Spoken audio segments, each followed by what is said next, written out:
Hi, this is Cheryl at Oliver Fitness, and I just want to give you some ideas on how to do bridges. I had a few questions on what is a bridge, so I thought I'd give you some variations and actually show you what a bridge is and show you some different ways to do that. Before you do the bridge though, on every day if you can, but most days, I'd like you to do a stretch that will help relieve tension in your lower back and will offset all the squats that you're going to do, and then also, eliminate the tightness from driving in a car or sitting at your desk. It's called the running on a knee stretch is what I call it. It's actually called the hip flexor stretch if you want to be technical about it. Basically, you put something soft here. That way when your knee goes down on the ground, it'll be protected. If this bothers your knee too much, I'll show you a variation in a minute where your knee won't be on the ground. But if you're okay putting your knee on the ground, this actually probably gives you the best stretch.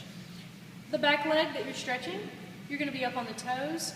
The heel, make sure that it's over your toes. It's not collapsed in or collapsed out. Just try to keep it neutral. The front leg is going to come out in front of you in about a 90-degree angle. You're going to take this hip flexor and you're going to pretend like you're pushing it towards the wall in front of you.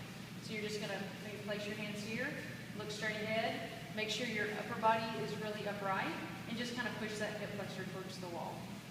You want to hold this for about 30 or 45 seconds. Normally after about 20 seconds, you can go just a little bit deeper and then hold it for just a little bit longer. Okay? You want to do this on both sides. If one side seems tighter than the other, you might want to do it twice on that side. Okay? So this is called the hip flexor stretch, or I call it the running on knee stretch because that's what I feel like.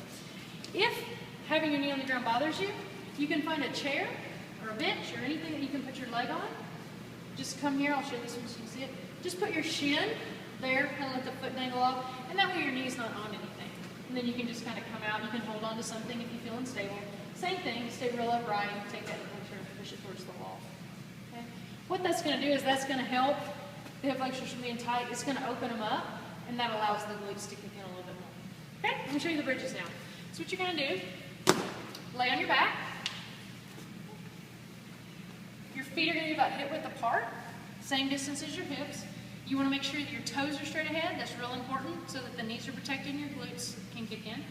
Okay? And then the knees, you want to make sure that they're not out and they're not in together. They should be in a line with your hips and your ankles. Okay? Then you're just going to lay back after you check everything and make sure it's okay. Just lay back here. There's a couple different variations on this. If you're a beginner, you might want to keep your feet out just a little bit more. That takes some of the hamstring out, and so that the hamstring won't cramp up on you, and the glute can do more work. Also, it takes some of the stretch out of the knee, so it kind of protects the knee a little bit. So when you first start, you want to have your feet out away from you a little bit, and then all you're going to do is just raise up the hips, squeeze your glutes. Just up and down like that. You can come down and touch the ground if you want, or you can kind of hover about an inch off the ground if you want to do them a little bit quicker. Okay? If that all feels okay, hamstrings don't grab, knees don't bother you, you can actually walk it back in. Go a little bit more neutral, just like that. And then in yoga, they actually sometimes have you come all the way in to where your fingertips can touch your heels, and this would be probably the more extreme one. So you're coming up and down and you're really getting a stretch in the hip flexors there, and the glutes are really having to kick in. On this one, the hamstrings help out just a little bit too. So just up and down like that. So this would be a regular bridge. Another variation would be a single leg bridge. So say one side is a little bit stronger than the other. You could focus on the weaker side. And you could actually maybe do a little bit more on that side. But basically you're just going to take your leg, whichever one you're not doing it, kind of get it out of the way. You can bring it up, out, oh, I don't care. But you just want to kind of get it out of the way. And now you're just going to raise up with one leg. Just up and down like that. Okay, you would do half of them this way. And then just switch.